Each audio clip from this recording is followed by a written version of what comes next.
ஹனுமன் ஜெயந்தி அன்னைக்கு இந்த ஒரு விஷயத்த செய்ய மறந்துடாதீங்க. ஆஞ்சநேயர் அவதரித்த நாளான ஹனுமன் ஜெயந்தி வர டிசம்பர் 19 வெள்ளிக்கிழமை கொண்டாடப்பட இருக்கு. ஆஞ்சநேயர் மார்கழி மாதத்துல அமாவாசையுடன் கூடிய மூலம் நட்சத்திரத்தன்னைக்கு அவதரித்தாரு. அன்னைக்கு எப்படி வழிபாடு செய்யறது அப்படிங்கறத பத்தி பார்க்கலாம்.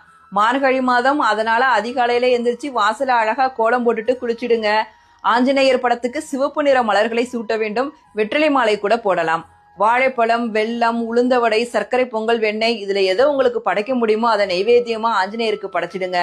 அன்னைக்கு சொல்ல வேண்டிய எளிமையான சக்தி வாய்ந்த மந்திரம் ஓம் ஹனுமதே நம. இதை 108 தடவை இல்லாட்டி 1008 தடவை உச்சரிக்கலாம்.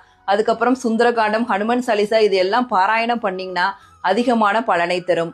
ஹனுமன் ஜெயந்தி அன்னைக்கு இந்த ஒரு விஷயத்தை மறந்துடாதீங்க. அதுதான் ராமநாமம்.